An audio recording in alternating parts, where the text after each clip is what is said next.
She slept on the streets after her billionaire husband left her for his mistress. Years later, her comeback left them begging. The rain was coming down hard that night in Palo Alto. Cold, relentless, the kind that soaks through everything. Mira Castellanos knelt behind a wine bar on University Avenue, her hands deep in a trash bin, searching for anything edible. Her designer coat, the one she forgot to return before the divorce was finalized, was filthy now, torn at the shoulder, smelling like the streets that had become her home. She pulled out half a sandwich, still wrapped in paper. Her stomach growled, but before she could take a bite, she heard heels clicking on wet pavement. Sharp, expensive, getting closer. Hello, my beautiful and wonderful family. This is Cedar Light, and I want to welcome you to Cedar Light Love Stories. If you're joining us for the very first time, please don't skip. Stay with me until the end as I share with you a heartwarming and deeply touching story that will stir your soul and rekindle your passion for love. Before we dive in, I have a small favor to ask. Share this video with someone you love. Tell me in the comments where you're watching from. I love knowing how far our light travels. And don't forget to hit that subscribe button and tap the notification bell, because your support helps YouTube share our stories with more people who truly need them, just like you do. Thank you for being here, and now, let's begin today's beautiful love story. Mira froze. A woman appeared at the mouth of the alley. Tall, elegant, wearing a burgundy wool coat that probably cost more than most people made in a month. Silver hair pulled back, eyes that saw everything. The woman stopped, looked directly at Mira, and then she spoke. "Excuse me, are you Mira Castellanos?" Mira's breath caught. No one had called her by her name in months. On the streets, she was invisible, a ghost, a problem to step around. "Who's asking?" Mira's voice came out raw, defensive. The woman stepped closer, unbothered by the rain or the smell or the setting. "My name is Vivienne Archambault. I was your mother's estate attorney and closest friend for 23 years. The sandwich fell from Mira's hands. "My mother?" Vivienne's expression softened, just slightly. "Your mother, Gabriela Castellanos, passed away 11 days ago." The world tilted. The rain, the alley, the trash bin, everything blurred. Mira gripped the cold metal edge to keep from falling. No, someone would have told me. Someone would have. She left very specific instructions that you were not to be contacted until after the funeral. Vivienne's voice was gentle but firm. "She knew you wouldn't come. She knew he wouldn't allow it. The word landed like a stone in dark water. Dominic Voss, her ex-husband. The man who had convinced her that her mother's warnings were jealousy, that the ultimatum was manipulation, that love meant choosing him over everyone else. The man who divorced her 6 months ago and made sure she walked away with absolutely nothing. "I need to sit down," Mira whispered. Vivienne guided her to a stack of wooden crates against the wall. Mira sat. Her legs wouldn't hold her anymore. "Your mother left you everything, Mira," Vivienne continued, her tone steady and sure. "Castellanos estate, all 600 acres of vineyard, the winery, the tasting rooms, the cellars, the house where you grew up, and her personal fortune, investments, savings, her art collection. Conservative estimates place the total value at $500 million. The number was absurd, impossible. Mira stared at this elegant stranger, trying to make sense of words that didn't fit her current reality. She was sitting in an alley, wearing clothes she had been wearing for 2 weeks. She smelled like garbage and desperation. And this woman was telling her she was rich. "She told me if I married him, I'd get nothing." Mira's voice cracked. "She said I had to choose, him or her, and I chose him. She said I'd be cut off completely. She said that hoping fear would accomplish what reason couldn't." Vivienne replied, "When you married Dominic anyway, your mother didn't stop loving you. She simply started planning for the day you would need a way back home." Mira felt tears mixing with rain on her face. "I didn't visit when she got sick. I didn't call. I didn't." "You were in a controlled environment," Vivienne interrupted gently.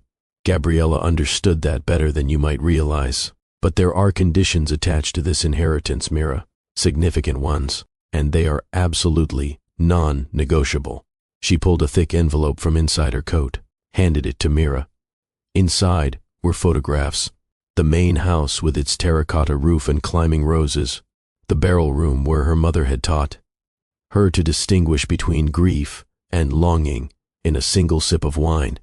The century-old vines that had survived disease and prohibition and drought and every disaster that had tried to kill them. First, Vivian's voice took on a formal tone.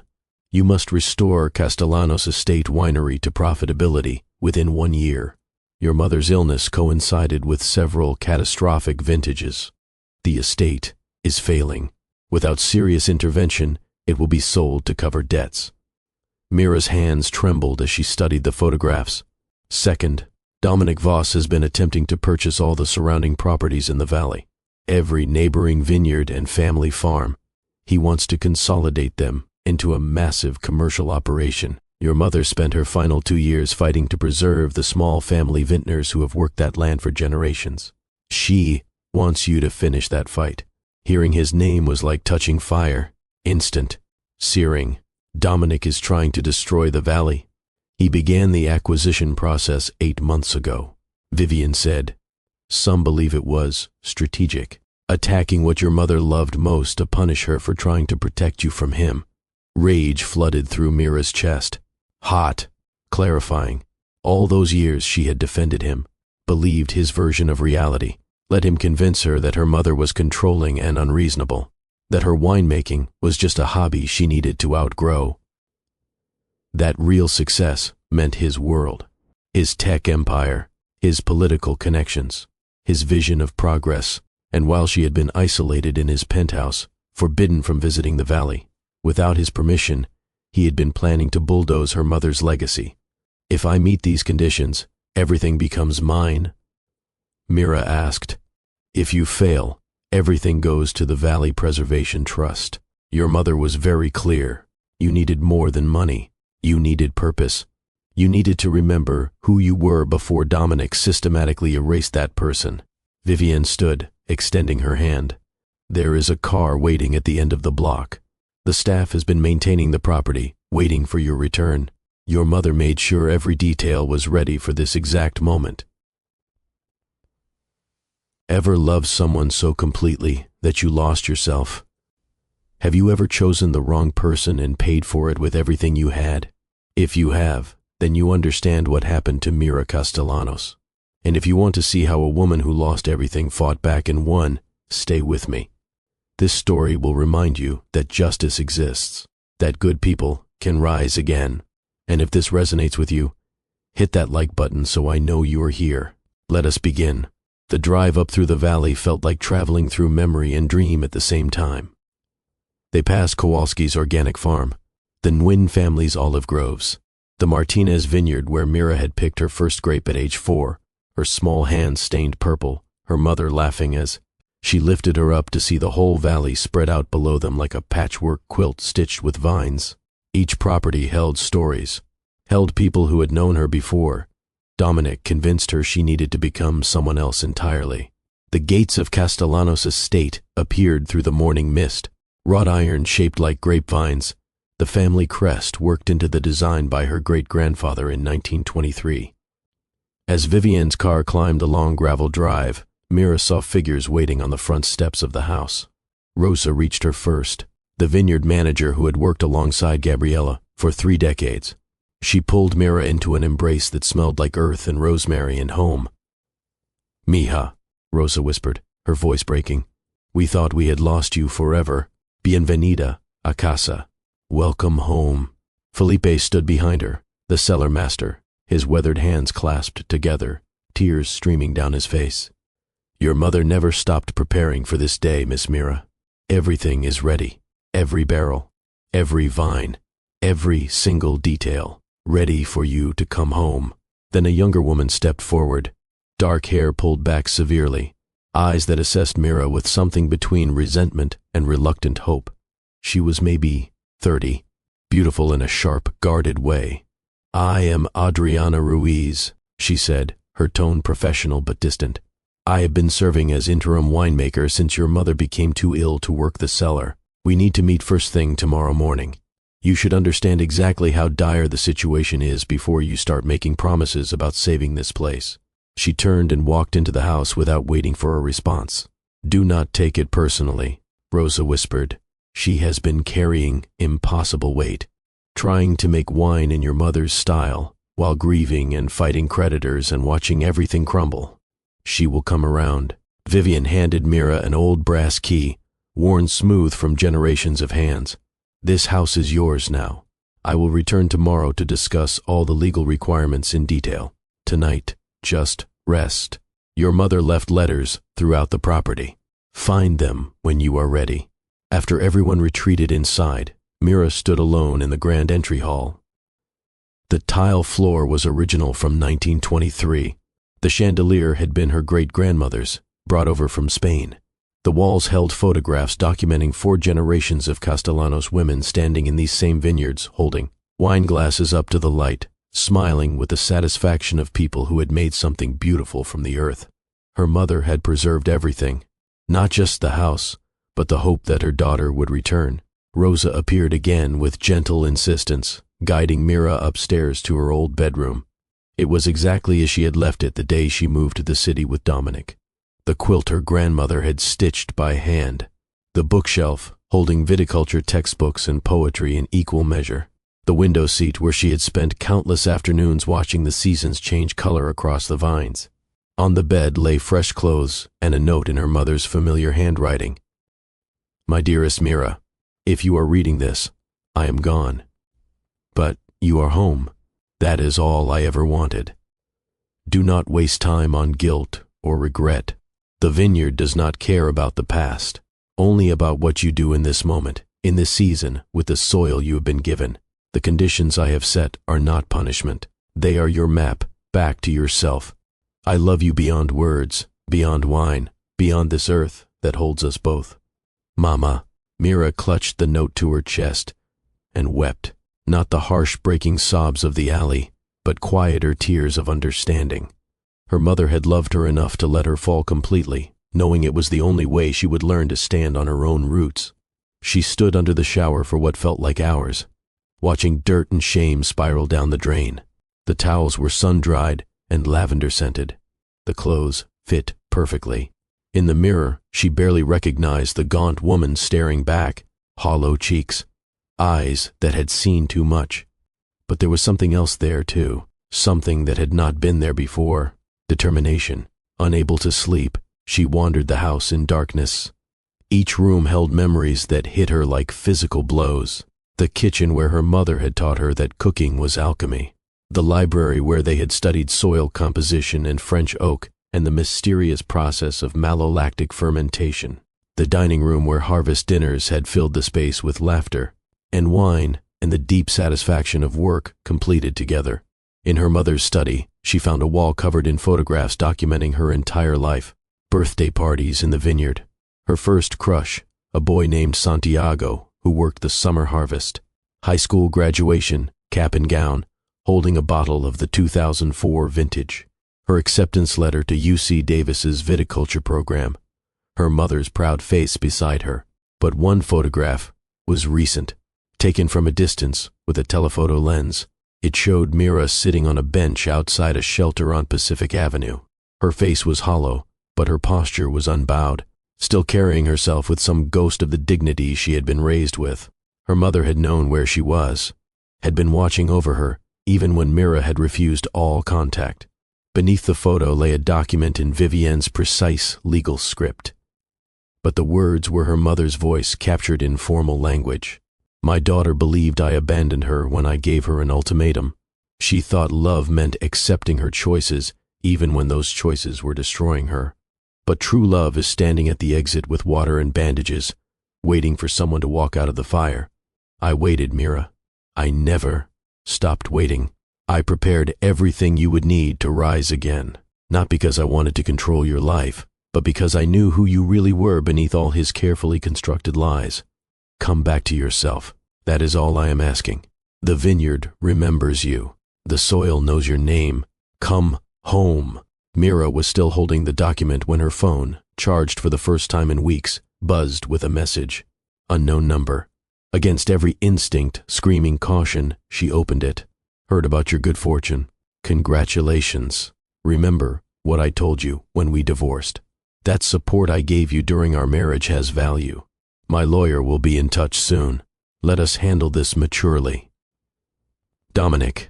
Her hands trembled, not with fear, with rage. He could not even allow her one night of peace, one night to grieve her mother without his poison seeping in. Another notification appeared, an email this time. Official legal letterhead designed to look important and intimidating. Notice of legal action. Voss versus Castellanos estate.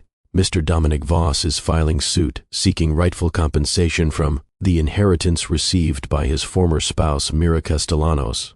Claim. Mr. Voss provided substantial financial and professional support during their marriage, entitling him to equitable distribution of all inherited assets. Initial hearing has been scheduled. Immediate legal representation is strongly advised. Mira sat in her mother's chair, surrounded by evidence of love and legacy, staring at threats from a man who had already taken so much. But something was different now. She was not the broken woman he had discarded. She was Gabriela Castellanos' daughter, sitting in Gabriela Castellanos' home, surrounded by Gabriela Castellanos' strength. She called Vivian, unconcerned about the late hour. The phone rang twice before Vivian answered. Mira, I need you to tell me everything about the legal team my mother assembled, Mira said, her voice steady as steel. Because Dominic Voss just declared war, and this time I am not defenseless. This time I fight back. To understand how Mira ended up homeless and heartbroken, you need to understand how she fell in the first place. You need to understand Dominic Voss. She met him at a charity gala in San Francisco 5 years ago, when she was 29 and still believed the best of people. She had gone reluctantly, wearing a dress her mother had insisted she buy, representing Castellanos' estate at an event for agricultural preservation. Dominic was the keynote speaker, 38, brilliant, founder of a tech company that had just gone public, making him a billionaire before 40. He spoke about innovation and progress and the future of sustainable agriculture through technology. After his speech, he found her at the wine bar. Let me guess, he said, that confident smile that made you feel chosen. You are wondering how a tech guy ended up caring about farms. Actually, Mira replied, swirling her wine, I am wondering if you actually know anything about farming, or if you just bought a good speechwriter. He laughed, genuine, delighted. I like you already. What are you drinking? Castellanos Estate Pinot Noir, 2012. She handed him the glass. Tell me what you taste. He tasted, considered, berries. Something earthy. Mira smiled.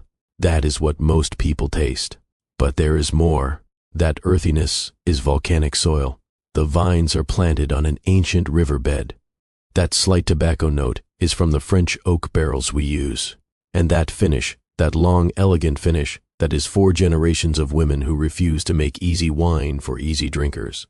He looked at her differently then. Tell me more. They talked for 3 hours, about wine and technology, and legacy and innovation. He was charming, interested. He asked questions about her winemaking like it mattered. Like she mattered. When he asked for her number, she gave it. When he called the next day, she answered. When he drove up to the valley to take her to dinner, her mother met him at the door. Gabriela Castellanos was 62 then. Still strong, still sharp, still running the winery with an iron will and a gentle hand. She shook Dominic's hand, looked him in the eye. And Mira saw something flicker across her mother's face. Later, after Dominic left, Gabriela found Mira in the barrel room. Be careful with that one, mija. Mama, we just had dinner. I know men like him, Gabriela said quietly. They do not want partners. They want possessions, beautiful things they can control and display. You do not even know him. I know enough. Her mother's voice was sad. But I also know you. You have to make your own choices. Just promise me you will pay attention to how he makes you feel about yourself. not how he makes you feel about him, about yourself. Mira promised, and then she forgot to pay attention. The courtship was a whirlwind. Dominic flew her to Napa for tastings at prestigious wineries, introduced her to sommeliers and restaurateurs who could carry Castellanos wines, took her to Paris and showed her cellars she had only read about. He made her world bigger, brighter, more exciting than the quiet rhythm of the valley. 6 months in, he proposed, with a ring that cost more than a new tractor, on a cliff overlooking the Pacific, with a photographer hidden in the rocks to capture the moment. She said yes. Her mother said nothing at first, just looked at the ring, at Mira's excited face, at the future approaching like a storm. Then Gabriella spoke, her voice heavy with something Mira did not recognize as grief. If you marry him, you get nothing from me. Mira froze. What? No inheritance, no stake in the winery, no trust fund. Nothing. If you marry Dominic Voss, you make that choice knowing you are choosing him over everything I have built for you. Mama, that is not fair. Fair? Gabriella's voice rose. What is not fair is watching my daughter walk into a trap and being powerless to stop it. That man does not love you, Mira. He loves the idea of you, and the moment you stop being that idea, he will destroy you. You are being cruel and controlling. Mira shot back, the words Dominic had been whispering in her ear for weeks. You cannot stand that I am choosing my own life. I am trying to save your life. By threatening me? By trying to control me with money? By giving you a choice. Gabriella's eyes filled with tears. A real choice. Him or your legacy. Him or your family. Him or yourself. Choose carefully, mija, because I will not fund your captivity. I will not help him isolate you by providing resources he will control. If you marry him, you are on your own. And when you finally see what he really is, you will know where to find me. I will be here, waiting.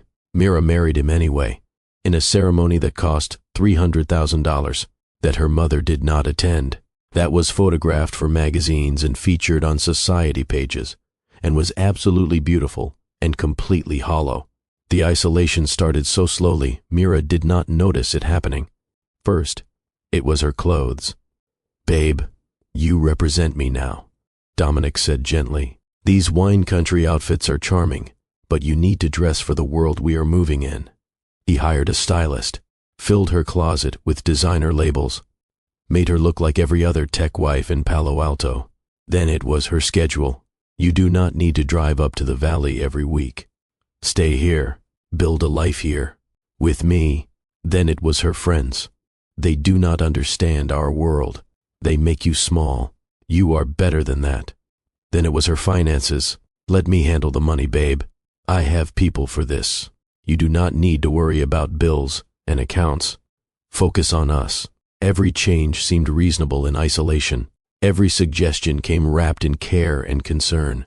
But together, they built a cage so beautiful, Mira did not realize she was trapped until it was too late. A year into the marriage, she tried to visit her mother, unannounced, just showing up at the estate like she used to. Gabriella opened the door, saw her daughter, and started to cry. Mija, come in, please. But as Mira stepped forward, her phone rang. Dominic, where are you? His voice was tight, controlled. I came to see my mother. You did not tell me you were leaving the house. I did not think I needed permission. Silence. Then, very quietly, we talked about this, about communication, about being a team. I was worried, Mira. You just disappeared. I am fine. I am at the estate. I need you home. We have dinner with investors tonight. You forgot. She had not forgotten. There was no dinner, but she could hear in his voice what would happen if she stayed. The cold silence when she got home. The comments about her being selfish and inconsiderate. The way he would withdraw affection until she apologized for hurting him. I have to go, Mira said to her mother. I am sorry. Gabriella's face was a mask of pain. Mija, please, stay, just for an hour. I cannot. She left, and she did not come back. Over the next 4 years, Dominic tightened his controls systematically. He monitored her phone, questioned every purchase, made her account for every hour she spent away from him, criticized her cooking, her conversation, her thoughts, told her she was lucky he put up with her inadequacies, that no one else would want her, that he was doing her a favor by staying, and the worst part, Mira started to believe him. She stopped making wine, stopped talking about the vineyard, stopped being the person she had been. She became a shell, a performance, the perfect tech wife who smiled at parties and said nothing interesting and took up as little space as possible. Behind her back, Dominic was destroying her mother's winery. He contacted every supplier Castellanos estate worked with, offered them better terms if they dropped Gabriella. He called distributors and whispered concerns about quality control. He used his connections to make sure agricultural loans were denied. He systematically dismantled the business while pretending to be a supportive son-in-law from a distance. When Gabriella got sick, really sick, she tried to reach Mira, called the house phone, sent letters, even showed up at the Palo Alto penthouse once. Dominic answered the door, Mira watching from the top of the stairs. She does not want to see you. Dominic said coldly, you made your choice when you threatened her. Now live with it. Let me talk to my daughter. Your daughter is happy. Finally, without your manipulation and control. Leave us alone. He closed the door, locked it, turned to Mira. You see, she cannot let go. She cannot stand that you chose me. And Mira, so beaten down by then, so convinced of her own worthlessness, just nodded. The divorce came suddenly. 6 months ago, Dominic sat her down at breakfast with the same casual tone he used to discuss dinner plans. This is not working anymore. I have met someone else, someone who gets me. You have become so small, Mira, so boring. I need more. The someone else was his assistant, 26, adoring, everything Mira used to be before he broke her. His lawyers were vicious and efficient. The prenuptial agreement she had signed, too in love to read carefully, gave her nothing. The joint accounts she thought were hers were actually his. The car was in his name. The credit cards were his. Even the clothes in her closet technically belonged to him since he had purchased them. When the divorce was finalized, she walked out of the courthouse with one suitcase and $300. Dominic's final words to her, delivered with a smile as his new girlfriend waited in the car. Nobody wants a homeless has-been, Mira. Good luck surviving without me. You are going to need it. She tried to call her mother that night, from a payphone, but the number had been disconnected. She did not know Gabriella had been moved to hospice care, that she was dying, that she was asking for her daughter with every lucid breath. Mira spent the next 3 months learning what it meant to have nothing. She stayed in shelters until they filled up, slept in public parks until the police moved her along, spent nights in the public library until it closed, found places to hide when it was cold, wine cellars, parking garages, anywhere with a roof. The hunger became normal after a while, the shame of digging through trash, the humiliation of being invisible, of having people look through her like she did not exist. But something else happened too. Clarity. With nothing left to lose, she stopped lying to herself. Dominic had not loved her. He had consumed her. Her mother had not been controlling. She had been trying to save her. And Mira had chosen wrong. That night behind the wine bar, digging through trash, she found a half-empty bottle of expensive Pinot Noir. Someone had poured one glass and left the rest. She pulled the cork, smelled it, tasted it. And she knew. She knew the vineyard, the vintage, the winemaker's choices, all of it. He had taken everything from her, her home, her dignity, her family. But he could not take what she knew, what she was. She was still a winemaker, and that meant she could still rise. That is when Vivienne appeared. That is when everything changed. If this story's hitting home, if you are rooting for Mira, let me know in the comments. Write, she's got this. And subscribe, because what happens next will restore your faith that good people can win. This is just the beginning. Morning came too quickly. Mira woke in her childhood bed, disoriented for a moment, thinking she was still on the streets. Then the smell of coffee and fresh bread drifted upstairs. Rosa's cooking. Home. She dressed in her mother's work clothes, canvas pants that still smelled faintly of oak and earth, a linen shirt softened by countless washings, boots worn smooth at the heel, feeling the weight of legacy in every seam. The kitchen was already alive when she descended. Rosa had prepared pan dulce and coffee so strong it could raise the dead. Felipe stood at the counter reviewing fermentation notes, his reading glasses perched on his nose. And Adriana sat at the table, surrounded by ledgers and lab reports, her expression severe. "Good. You are awake," Adriana said without preamble. "We need to walk the property before the lawyers arrive. You should see what you are actually inheriting before you start making plans." They walked the vineyard as the sun burned off the morning fog. The vines were winter dormant, skeletal against the pale sky, but Mira could see the neglect even in their sleeping state. Pruning that had been rushed, trellises that needed repair, sections where disease had been allowed to spread because there were not enough hands or hours or money to address it properly. "Your mother got sick 3 years ago," Adriana explained, her voice clipped and professional. "The same year we had late frost that killed half the Pinot Noir. We lost 30 acres of fruit before the season even started." They walked in silence through rows that should have been Mira's birthright, but felt instead like accusations. The year after that, wildfire smoke ruined the Chardonnay. The grapes absorbed the smoke compounds. We had to drop the entire crop. $60,000 of fruit left rotting on the vine because it was worthless. Adriana's jaw was tight, angry. Last year, we had drought followed by unseasonable rain right before harvest. The grapes split on the vine. We salvaged maybe 20% of what we should have produced. She stopped walking, turned to face Mira directly. "We have been surviving on our library stock, selling older vintages to stay afloat. But that is not sustainable. This year's harvest needs to be perfect, and we are already behind on every metric that matters." "What do we need?" Mira asked quietly. "Everything." Adriana's laugh was bitter. "New equipment, repairs to the irrigation system, money to hire seasonal workers, capital to buy oak barrels for aging. And most importantly, we need clients, real clients, not just the handful of loyal customers who remember what we used to be." They walked to the highest point of the property. The view stretched across the valley. Hundreds of acres of vines climbing hillsides, following the curves of the land like embroidery on ancient fabric. "Dominic Voss has been buying up the neighboring properties," Adriana continued, her voice hard. "The Kowalski farm is holding out, but they are drowning in debt. The Nguyen Groves are facing a tax lien they cannot pay. Martinez sold to him last month.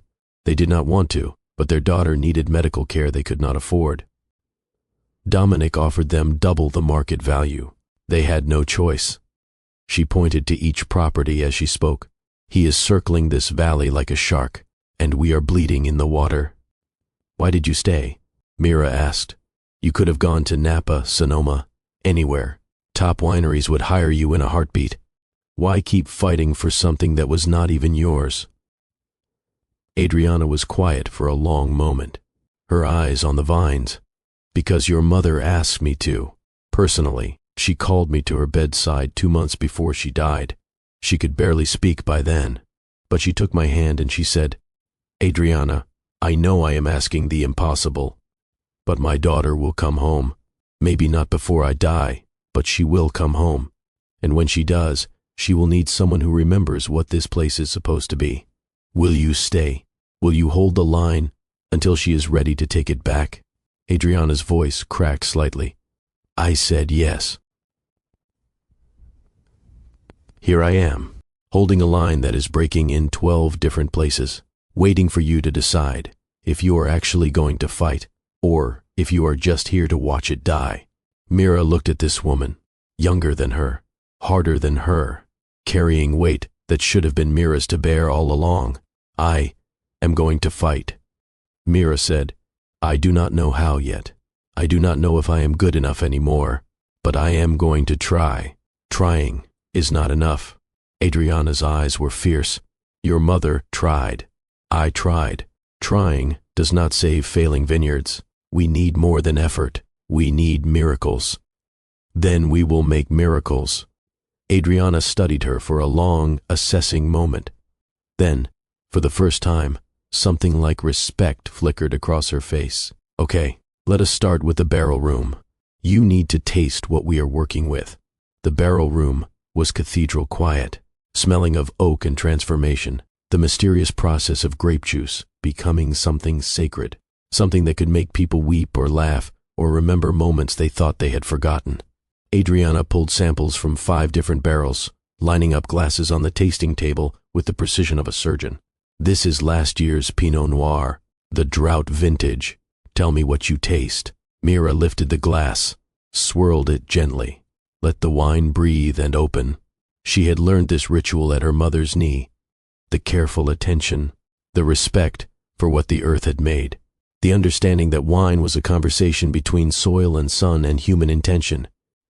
She tasted, closed her eyes. Let the wine speak. Beneath the harsh tannins and the obvious stress of drought, there was something else, a ghost of what this wine wanted to be. Elegant, complex, notes of cherry and earth and something almost mystical that had no name in any language. It is struggling, Mira said slowly, carefully. But it is not dead. It needs more time, maybe different oak, maybe blending with something to soften the edges. But there is potential here, real potential. Adriana's expression shifted fractionally. Your mother said almost the exact same thing, word for word.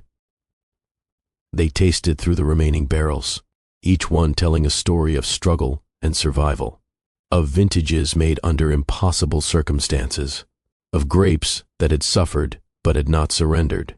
We can work with this, Mira said, her mind already spinning with possibilities.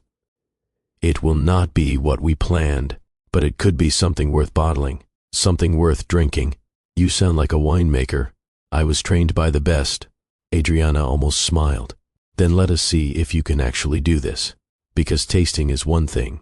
Making decisions that save or destroy a vintage, that is different. They were interrupted by Rosa appearing in the doorway, her face troubled. Miss Mira, there are lawyers here, and Dominic Voss is with them. Mira's stomach dropped sickeningly. He is here? On this property? Standing in the front driveway with 3 attorneys and a photographer. Vivienne is trying to make them leave, but he says he has a legal right to inspect the assets he is claiming. Rage flooded through Mira's veins, hot and clarifying and pure. No. Her voice was low and dangerous. He has no rights here. This is my mother's land, my land now, and he is not welcome. She walked out of the barrel room, through the courtyard with its fountain and climbing roses, to the front drive where Dominic stood like he owned the place, which she realized with cold clarity was exactly what he intended to communicate to anyone watching. He looked the same. Expensive suit, perfectly styled hair, that smile that had once made her feel chosen but now just looked predatory.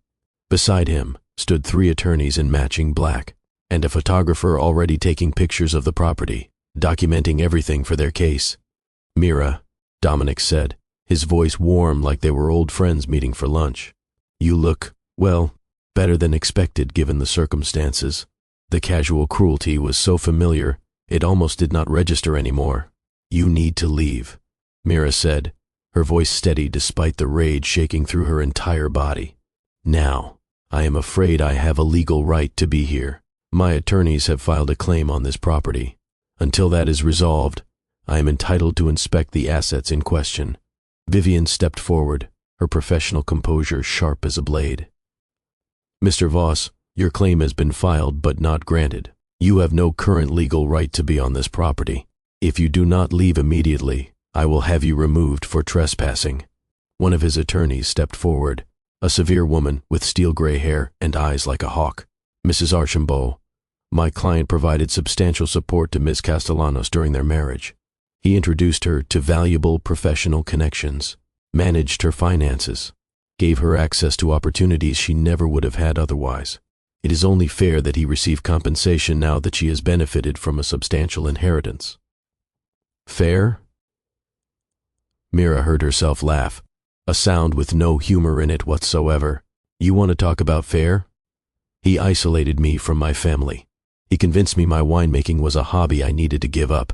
He controlled every dollar I spent, monitored every person I spoke to, And when he was done with me, he divorced me and made sure I had nothing. Not my savings, not my car, not even enough money for a phone. And now he wants half of my mother's estate. You are being dramatic, Dominic said, his tone condescending in the way that used to make her doubt her own sanity. I gave you a beautiful life. Just because you could not appreciate it does not entitle you to rewrite history. The only person rewriting history is you. One of the other attorneys, a younger man with calculating eyes, smiled slightly. Miss Castellanos, we have documentation of the financial support Mr. Voss provided. Joint accounts where he deposited funds for your use. Credit cards he paid off. Your living expenses. Your car. Your phone. All provided by him. That has value in the eyes of the law. The law recognizes spousal contribution. The law recognizes coercive control too, Vivian said coldly. And psychological abuse. We will be arguing that Mr. Voss's so-called support was actually systematic. Financial abuse designed to create dependence and facilitate isolation. Dominic's smile faltered slightly. That is an interesting legal strategy. Good luck proving it. Oh, we will, Mira said, finding her voice again. Her strength again. Because unlike you, I am not lying. For just a moment, something flickered across Dominic's face. Rage, quickly suppressed, but unmistakably there. The mask slipping just enough to remind her what lived underneath. This is not over, Mira. You can play the victim for these people, but I know who you really are. And I am going to make sure everyone else sees it too. I am counting on it. The more you talk, the more you show everyone exactly who you really are. The attorneys exchanged glances. This was not going the way they had expected. We will see you in court, the steel-haired attorney said, gesturing to the others. Mr. Voss, we should go. But Dominic did not move immediately. He looked at the vineyard, at the house, at everything Mira had just reclaimed. Your mother built something beautiful here, he said quietly. It would be a real shame to watch you destroy it through incompetence.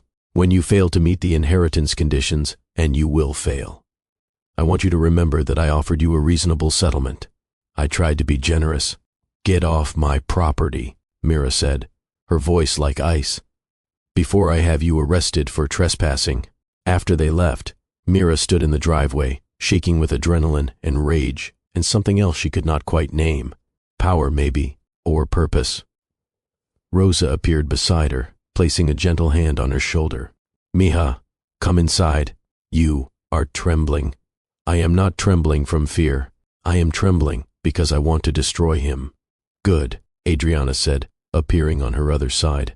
Anger is useful if you channel it correctly. Make wine so good, it proves him wrong about everything. Make him regret every word he ever said to you. That is the best revenge. That night, Vivian returned with contracts and legal documents and a strategy that made Mira's head spin. The hearing is in 2 weeks, Vivian announced. The judge will determine whether Dominic has standing to make a claim against the inherited property. Can he win? Mira asked. Honestly, it depends on the judge. California is a community property state, but you were already divorced when you inherited. The legal question is whether his support during the marriage entitles him to compensation from assets you acquired after the dissolution. It is complicated. Then we make it uncomplicated. We show the court exactly what his support actually was. That is precisely what we intend to do. The courthouse steps were lined with cameras and reporters. 2 weeks later, news of the case had spread faster than Mira expected. Wealthy tech mogul versus impoverished ex-wife who suddenly inherited millions. It made for irresistible headlines, but the media had gotten the story wrong. They were framing it as a gold digger who abandoned her dying mother suddenly coming back for money. Miss Castellanos, did you maintain contact with your mother during your marriage? Why should you inherit when you were not there when she needed you? Is it true you were homeless before the inheritance? Do you think you deserve $500 million? Vivian moved through them like a shield, deflecting questions with professional grace. But Mira saw him before they reached the doors. Dominic stood at the top of the steps with his legal team, dressed like he was attending a board meeting rather than answering for his cruelty. He wanted her to see him like this, powerful, untouchable, exactly what he had always told her she needed him to be. Instead, she felt nothing. The man who had once consumed her entire world now seemed impossibly distant, like a photograph of someone she had known in another life. Inside the courtroom, Mira took her seat beside Vivienne. The legal team her mother had assembled sat in careful formation behind them. 3 attorneys, each specializing in different aspects of the case they were building: estate law, domestic abuse litigation, agricultural business protection. Then he entered, Marcus Brandt, the attorney Dominic had hired to destroy her. He moved through the courtroom with the confidence of someone who had never lost a case. Silver hair swept back from a face that might have been handsome if it was not so cold. His eyes assessed everything with surgical precision. "All rise," the bailiff announced, the Honorable Judge Patricia Larkin presiding. Judge Larkin was a woman in her 60s with sharp eyes and an expression that suggested she had heard every lie ever told in a courtroom and believed exactly none of them. "Mr. Brandt, present your opening argument." Marcus stood.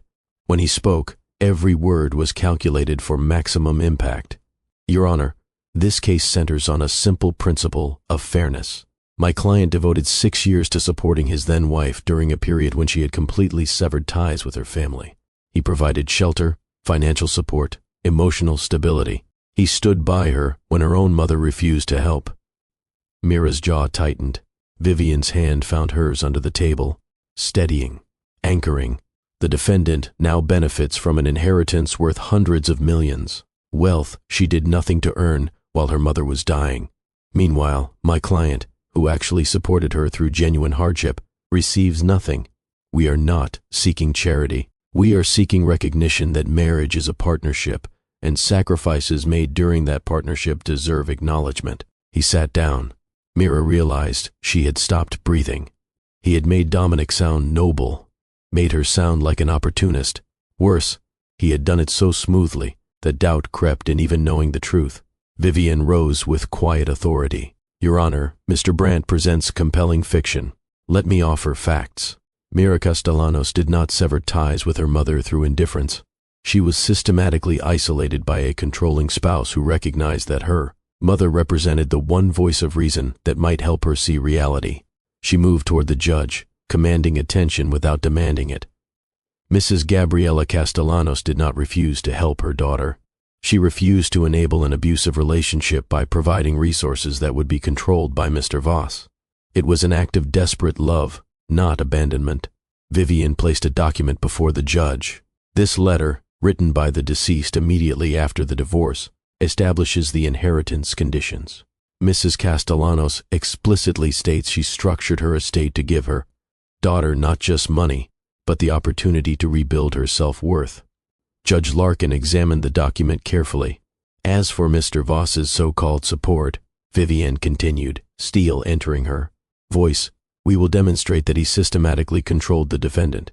His access to all resources isolated her from professional opportunities, and weaponized financial dependence as a tool of psychological abuse. Support and control are not synonymous." The judge looked between both attorneys. "Mr. Brandt, you are requesting immediate depositions?" "Yes, Your Honor. We believe the defendant's household staff and business associates can illuminate the true nature of the relationship between mother and daughter, which is directly relevant to determining whether this inheritance represents unjust enrichment." "Objection," Vivienne said firmly.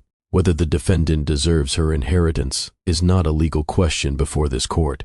Mrs. Castellanos had absolute right to leave her estate to whomever she chose under whatever conditions she wished. The court will allow limited depositions," Larkin ruled. "But Mr. Brandt, restrict your questions to the marriage and the support your client claims to have provided. This will not become an inquisition of a deceased woman's choices." "Understood perfectly, Your Honor." The depositions began 3 days later in a windowless conference room that felt deliberately designed for psychological warfare. Fluorescent lights cast everyone in sickly pallor. The air conditioning was too cold. Every detail seemed engineered to drain hope and energy. Rosa sat across from Marcus Brandt, her weathered hands folded with the dignity of someone who had worked the land her entire life. But Mira could see the tremor in those fingers. Mrs. Rosa Delgado, Marcus began, his voice carrying false gentleness that made it more dangerous. You have worked for the Castellanos family for how long? 32 years. I came to work for Gabriela when Mira was 7 years old. I have been with them ever since. So you witnessed Mira's entire life, her childhood, adolescence, her decision to marry my client. Yes, and you were present for the deterioration of the relationship between Mira and her mother. Rosa's spine straightened. I witnessed a young woman fall in love with the wrong man, and I watched her mother try desperately to protect her. Please just answer the question directly, Mrs. Delgado. Did you witness conflict between mother and daughter regarding the marriage? Elena tried to protect her daughter from a dangerous situation. Any mother would. By threatening complete disinheritance? By refusing to enable circumstances that were destroying her child? Marcus made a note, his pen scratching across paper with finality. Did Mira attempt to contact her mother during the marriage years? Not that I am aware of. Not once. No phone calls, no letters, no attempts at reconciliation over 6 years? Rosa's composure finally fractured. Tears spilled down her weathered cheeks. Her voice broke. She tried at first. She called constantly. She wrote heartbreaking letters. But Gabriela refused to accept them as long as that man was in the picture. It nearly destroyed her to turn her daughter away. But she believed she had to. She believed it was the only way to make Mira see what was really happening to her. So, Gabriela Castellanos deliberately severed all communication with her own daughter. She deliberately refused to watch her daughter be systematically destroyed while pretending everything was fine. How did Gabriela react when she learned about the divorce? The question seemed to shatter something inside Rosa. Her entire body shook as she spoke. She was hospitalized at the time, already gravely ill. When she found out Mira had been discarded with nothing, literally homeless, she discharged herself against every doctor's order. She came home and immediately started planning, day and night, obsessively planning how to bring Mira back, how to protect her, how to give her reasons to keep living. She worked herself into absolute exhaustion, setting up those inheritance conditions. She died planning for her daughter's future. Mira could not watch anymore. She stood abruptly, the chair scraping loudly, and fled the room. Vivian followed her into the hallway where Mira pressed her forehead against the cold wall, trying to remember how to breathe. I killed her, Mira whispered. My stubbornness, my blindness. I killed my mother. No. Vivian's voice was iron. Your mother's illness killed her. You did not cause it. And this is exactly what they want, for you to drown in guilt so completely that you cannot fight effectively. How can I sit there and listen to them dissect what I did to her? Because that is what it takes to win. That is what your mother knew you would have to face. Every truth, every failure, every consequence. And choose to fight anyway. They returned to the room as Felipe's deposition began. The cellarmaster sat with perfect posture, his expression revealing nothing. But Mira recognized the grief beneath his composure. Mr. Felipe Cortez, you managed the wine cellars for Gabriela Castellanos. Describe the financial state of the estate during Mira's absence. Felipe's voice remained measured. Miss Gabriela made numerous financial decisions that prioritized keeping the winery operational over her personal comfort or security. She took substantial loans against the property. She sold personal assets of significant sentimental value, equipment her grandmother had brought from Spain, artwork that had been in the family for generations. She even diverted funds from her own medical care to maintain company payroll. Why would she make such choices? Because that winery was her daughter's legacy. She believed with absolute certainty that Mira would return someday and would need something meaningful to return to. She was building a bridge back home. Did Gabriela ever express anger toward her daughter for abandoning her? No. Felipe's answer was immediate and firm. She expressed grief that cut to the bone. She expressed worry that kept her awake nights. She expressed desperate, unconditional love, but never anger. She said repeatedly that Mira was under a spell, that she would wake up eventually, and when that happened, everything needed to be ready and waiting. Then came Adriana's turn. She sat down with barely controlled fury. Someone who had been waiting for this opportunity. Miss Adriana Ruiz, you have been managing Castellanos' estate for how long? 3 years, since Gabriela became too ill to work full-time. Describe the company's current condition. Devastated. We have lost our distribution contracts. Our most talented employees left for more stable positions. We are surviving on direct-to-consumer sales and the loyalty of a handful of longtime clients who remember what we used to be. When did this decline begin? Adriana looked directly at Dominic, her voice sharp enough to draw blood. Approximately 2 years after Mira married him, our suppliers suddenly started refusing to work with us. Our distributors became mysteriously unavailable.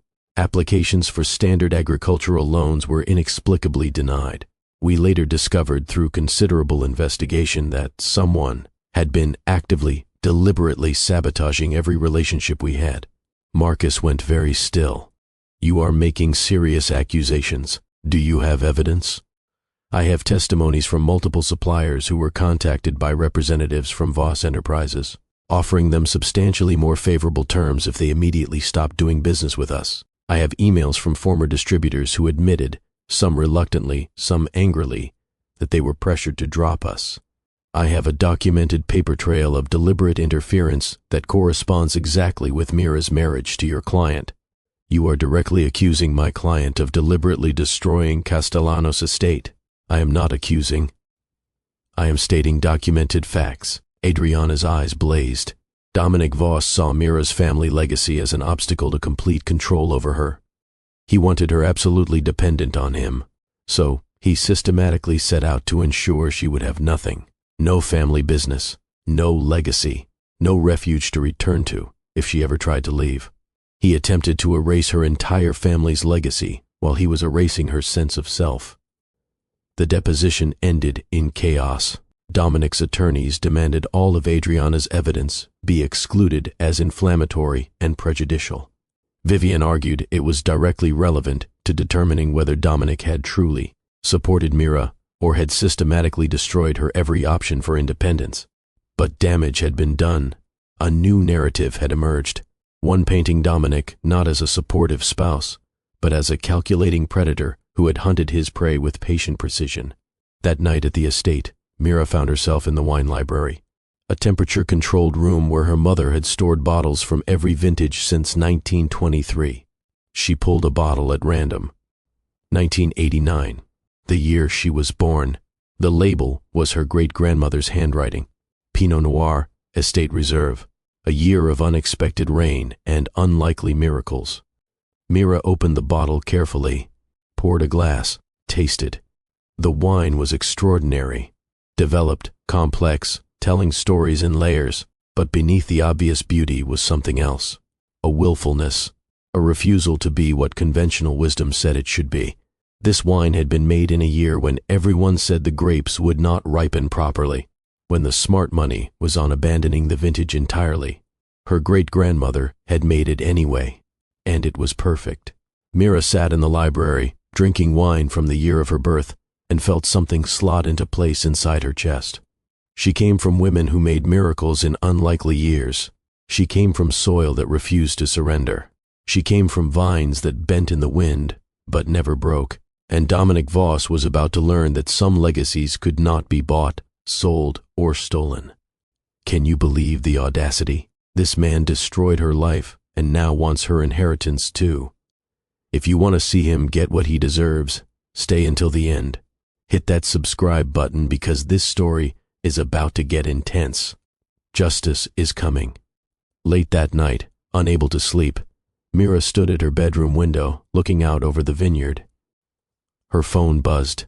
Unknown number. She almost ignored it. Then, curiosity won. The message was short. I hope you understand this does not have to be adversarial. We had meaningful years together, Mira. I am not trying to hurt you.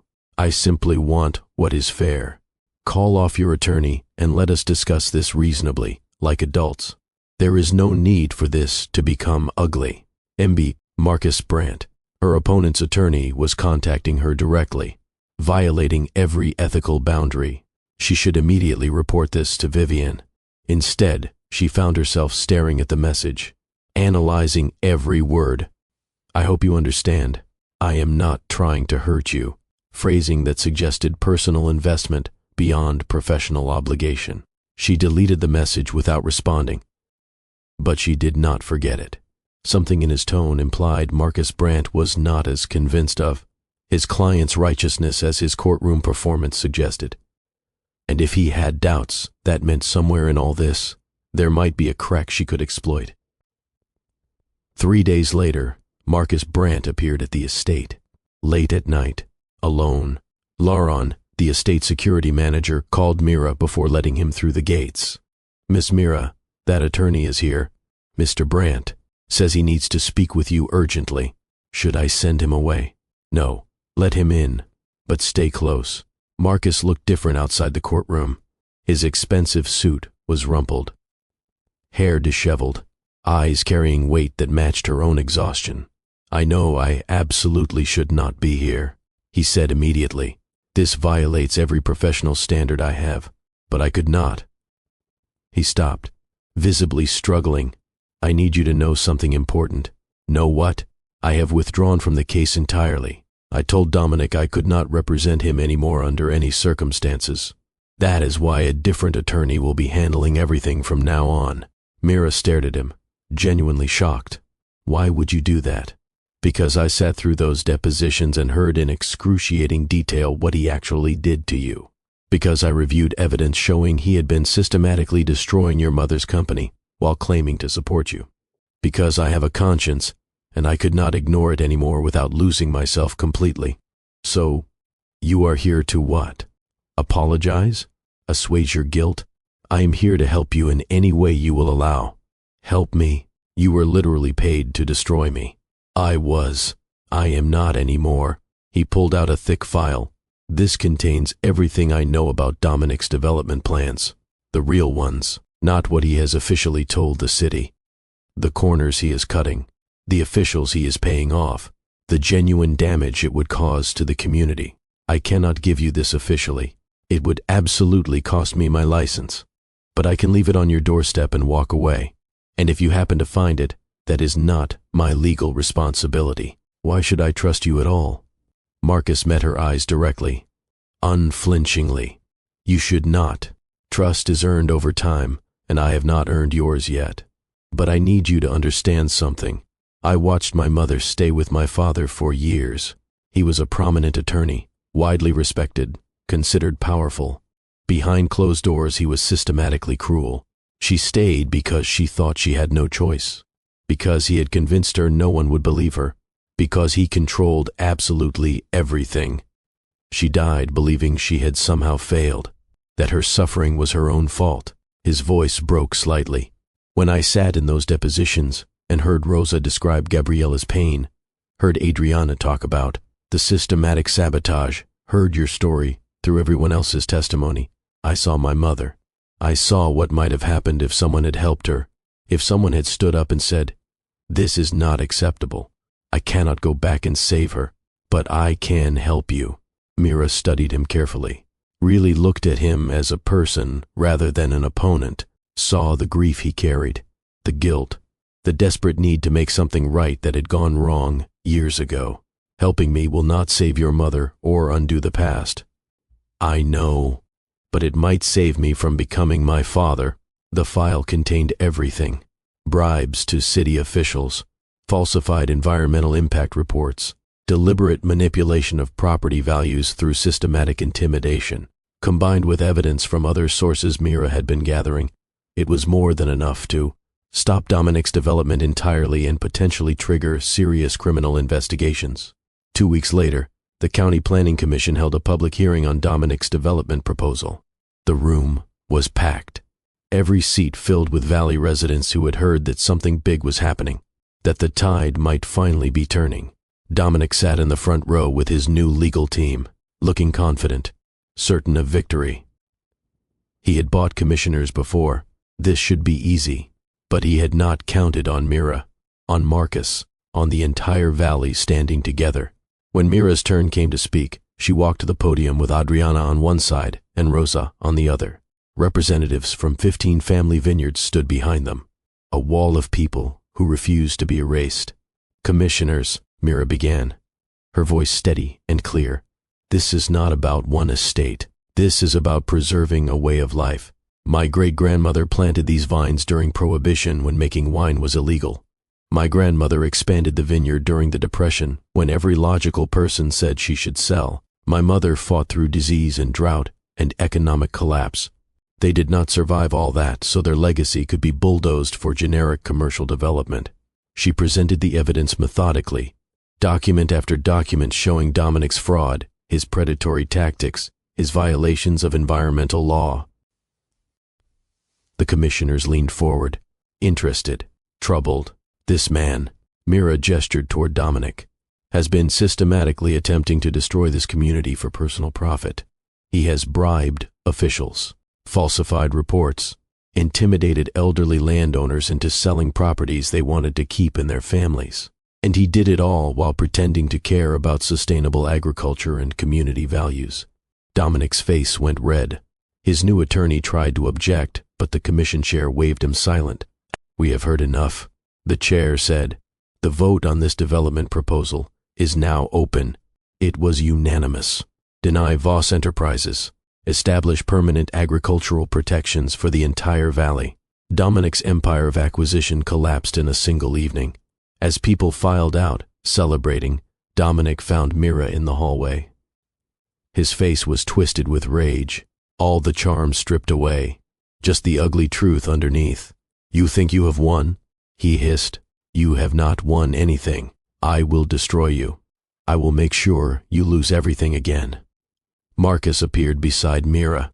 "Mr. Voss, I would advise you to walk away now, before you say something that can be used against you in court. You," Dominic turned his rage on Marcus. "You betrayed me. You will never work again." "I have already accepted that possibility," Marcus said calmly. "Some things matter more than career advancement." Dominic looked between them. Then he laughed, a sound with no warmth in it. "You two deserve each other, both pathetic, both losers." He walked away. But Mira saw the fear in his eyes. He was losing, truly losing, and he knew it. The final trial came 2 months later. With Marcus's withdrawal and mounting evidence of abuse and fraud, Dominic's case fell apart quickly. His new attorneys tried to salvage something, but the truth was overwhelming. Judge Larkin's ruling was decisive.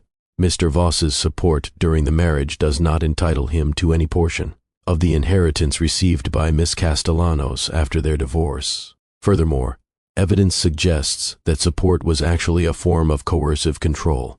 The court finds no merit in the plaintiff's claims. Case dismissed. Dominic stood frozen. He had truly believed he would win, that his money and power and charm would be enough, that the system would protect him, but it had not. Outside the courthouse, reporters swarmed, but this time the questions were different. "Miss Castellanos, how does it feel to win? What will you do with the estate now? Do you have a message for other women in abusive relationships?" Mira thought carefully before answering. "I want to say this clearly. If you are in a situation where someone controls you, isolates you, makes you feel worthless, that is not love. That is abuse. And you deserve better. It took me losing everything to understand that. But I am here now, and if I can rebuild, so can you. Do not give up on yourself, ever." 1 year later, the vineyard was transformed. Mira and Adriana had worked side by side through the entire season. The 2024 vintage was extraordinary. Perfect weather, perfect fruit, perfect timing. They crafted wines that honored tradition while embracing innovation. Wines that told the story of 4 generations of women who refused to surrender. The new label read, Castellanos Estate, Resilience Reserve. 4 generations of women who refused to surrender. Critics called it transcendent. Orders poured in faster than they could fill them. But Mira did not care about the scores or the money.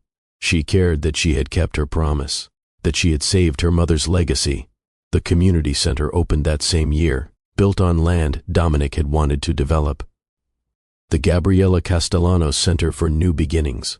It offered legal aid for women escaping abuse, job training, shelter, child care, everything Mira wished she had when she was homeless and hopeless. The opening ceremony was packed. Women came who were still fighting their way out of bad situations. Women came who had already escaped and wanted to help others. Rosa and Felipe were there. Adriana stood beside Mira as they cut the ribbon together. Marcus was there too. He had opened his own practice, specializing in representing abuse survivors. He and Mira had become close, maybe something more eventually. But for now, friendship was enough. Healing took time.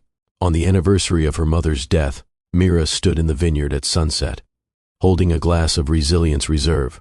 The wine was beautiful, complex, exactly what her mother would have made. "I did it, Mama," Mira whispered to the vines, to the earth, to the sky. "I saved our home. I made wine worthy of our name. I became who you always knew I could be." The vines stretched before her, ancient and new at once, roots deep in soil that held generations of stories. She had inherited $500 million, but the real inheritance was simpler and more precious.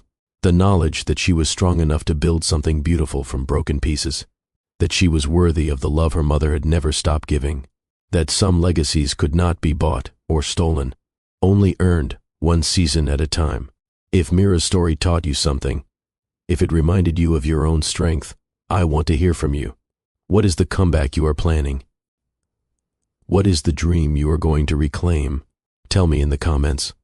Hit that subscribe button and turn on notifications, because every week I bring you stories of people who refuse to let their worst moments define them. Remember, you are stronger than you think.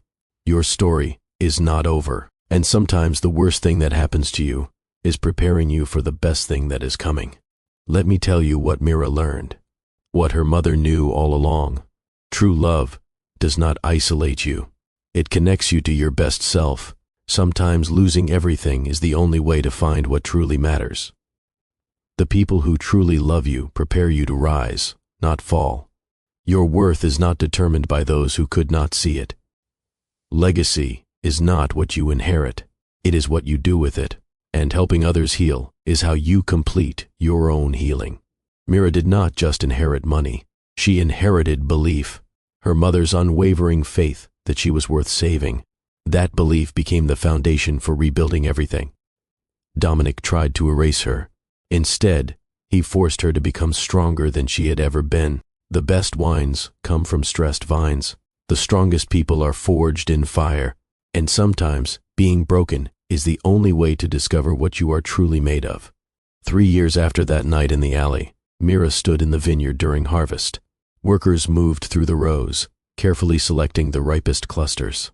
The sun was setting, painting everything gold. Adriana appeared beside her, holding 2 glasses. "To Gabriela," Adriana said, pouring the Resilience Reserve. "To Mama," Mira echoed. "And to everyone who never stopped believing we would rise." They drank. The wine was perfect, rich and complex and full of stories that only soil and time and human hands could create together. In the distance, women from the center were touring the vineyard, learning about agriculture, about business, about building futures from scorched earth. Marcus joined them, having spent the day providing free legal consultations at the center. Rosa and Felipe came from the barrel room, finished with the day's work. They stood together as the sun disappeared behind the hills. A family not of blood, but of choice, of shared struggle, of survival. Mira's phone buzzed. A message from an unknown number. She almost deleted it. Then she saw the name.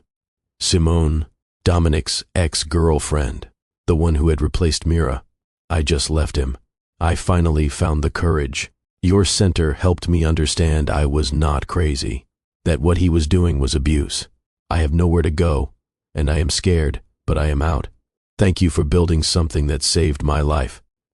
Mira showed the message to the others. Then she typed a response. "You are not alone anymore. Come to the estate. We have a room ready. We have been waiting for you." Because that was the real victory. Not destroying Dominic, though he had destroyed himself well enough. Not the money, or the wine, or the acclaim. The real victory was becoming the person who stood at the exit with water and bandages, just like her mother had done for her. That night, Mira walked through her mother's studio one last time. The room where Gabriella had planned everything, where she had written those letters, where she had kept faith when faith seemed foolish. On the desk, Mira placed a bottle of Resilience Reserve, the first bottle from the first vintage of her comeback. She wrote a note on the label, "For Mama, I finally understand. Love is not holding on. It is preparing someone to fly. You prepared me perfectly. Rest now. I have it from here." She turned off the light, closed the door, and walked into her future, carrying her past like good soil. Rich, complex, full of everything she needed to grow something beautiful. Your story is not over. Your comeback is waiting, and the best wines, the strongest people, the most beautiful legacies, they all come from the same place. Struggle that becomes strength, pain that becomes purpose, and love that refuses to let you settle for less than you deserve. I am Cedar Light, and I will see you in the next story. Keep fighting, keep rising, keep believing. The best is yet to come.